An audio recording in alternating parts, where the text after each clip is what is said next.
G'day guys, welcome to vlog number 5. Today is going to be our first cash game. We're going to go to the Adelaide Casino and have a run there. The casino is next door. I'm sitting in the convention centre at the moment, the Adelaide Convention Centre, and Adelaide Casino is open 24 hours, but the poker room is only open from 7:30 at night through till about 3:30 in the morning. I think on weekends it might be 4:30. So we're going to shoot across here about 7:30, try and get a game. I think they only run a 2-4, a 2-2 and probably a 5-5. I'll just go in whatever game I can get into. Definitely won't be able to film over there. I will be during breaks, so I'll get back to you during the breaks, let you know how I'm going. But at the table it's going to be nearly impossible. So sitting here at the convention centre, you can see behind me the Adelaide Oval. That's the big main sports centre in Adelaide. So that's where they play Australian rules football and cricket. You've got the River Torrens down there. The casino is around to the right, behind that building. You can't see it at the moment. And this is the convention centre that we're sitting in.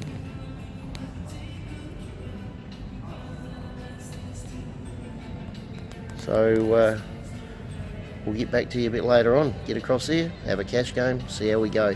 Wish me luck.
So a bit of a crazy night, ended up losing about 85 bucks.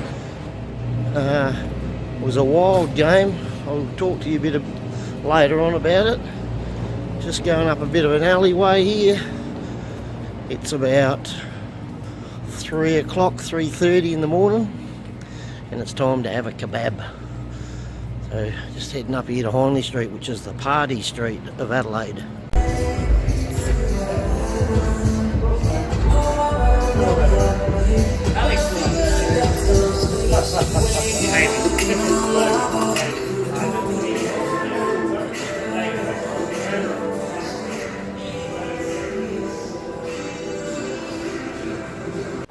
So just sitting here in my office halfway through editing vlog number 5, you would have just seen a little bit of inside the casino, which I did. It was pretty rough because you're not supposed to film inside the casino. They're very strict with that. Even in the bars you can't even take any photos. So I thought I'd sneak a little bit in though. Couldn't do a video without showing at least the poker room. So I snuck my phone on, held it down by my leg and took that photo. Was a bit nervous, thought the security guards or surveillance might get me, but we snuck it in. As I get more confident, I'll sneak in a few more videos in future vlogs. But it was a good night. It was a Thursday night. I played in a 2-2 game. Buy-in, maximum buy-in was 300. So fairly small game, but about the right size for me at this stage. Pretty loose, a lot looser than what I thought it would be. We'll talk about that in a minute, but it was good to catch up with a couple of old dealers I used to work with, and Rob the pit boss, who I hadn't seen for a couple of years. So with the players, most of them seemed like recreational players. There was a couple of old semi-regs, I suppose, who I'd seen around the place before, and a few players that sort of looked like they knew what they were doing. But overall there was seemed to be a lot of rigs just coming in and out, so a pretty good game. Also ran into one of the old Greek punters I used to deal to, a game called Manila, which I'll talk about in another edition, but it's a different form of poker.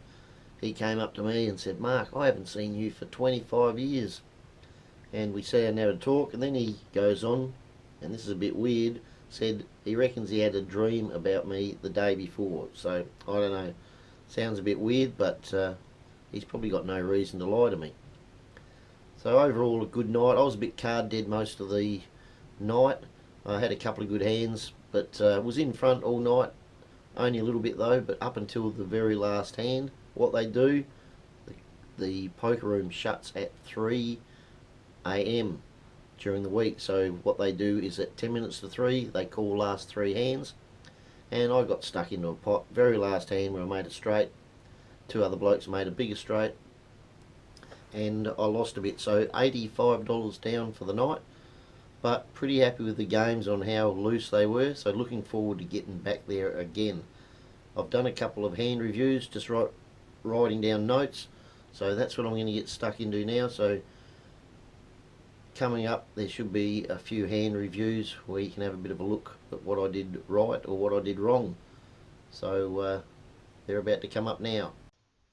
So it's about the second hand of the night, and I'm in the big blind, and I turn over Jack of Diamonds, Jack of Clubs. Middle player plays, the cut-off plays, and the button plays. Gets around to me. I jump it up a bit to $25. Middle player called, the cut-off folds, and the button also called. So now we go to see a flop, and ends up being a very handy flop with the 2 of hearts, 10 of hearts, and a Jack of Spades, giving me the set. I go ahead and bet $35. Middle player calls, and the button now folds, so leaving us head to head with the young Asian guy who's been going a bit crazy. The turn comes 8 of spades. I go again. This time I bet $45. The middle player calls again. So now on the river we end up getting a 9 of hearts, which starts to look a bit scary. That puts a flush on the board and possible straight. I decide to check into this guy because I know he's a bit crazy, but with the option of calling pretty well whatever he does. So I check. As it turns out, he ends up checking, and I take down, I think, probably about a $260 pot. So a good little start to get me going. So one of the more interesting hands of the night was 3 guys all getting dealt Queen 10. I wasn't involved in the hand, but 3 guys got Queen 10. A queen comes down on the flop, so a bit of betting action there. I didn't follow it that much, but they end up going right through to the end, 3 of them, and having a split. So yeah, a fairly interesting hand, which brings us to the last hand of the night. So they call last 3 hands because the casino shuts at on a Thursday at 3 o'clock in the morning. So we get to the last hand. I'm on the button. I get dealt ace of spades, 2 of spades. It's a $4 straddle. The middle player raises it to $32. The cutoff calls, and I call. Everyone else is folded, so just the 3 runners there. Flop comes down 5 of spades, 3 of diamonds, 8 of spades. So I'm looking with a flush draw and a guts of straight. They check around to me. I bet $35, and they both call. The turn end up coming jack of clubs. So they check around to me, so I'm not prepared to go any further. I'm going to get a free card here, so I check it too, hoping to get my flush. And the river comes 4 of hearts, so I get my guts are straight. But all of a sudden, the middle player goes all in for $80. The cut-off's all in for $60. So I'm looking probably a little bit sick here, with probably a bigger straight. But I've got a call, so I end up calling the $80, and they both turn over a 6-7. So both of them end up splitting all of my money. So at the end of the night there, it probably cost me, I think, about $147 that last hand, from a pot of about $427.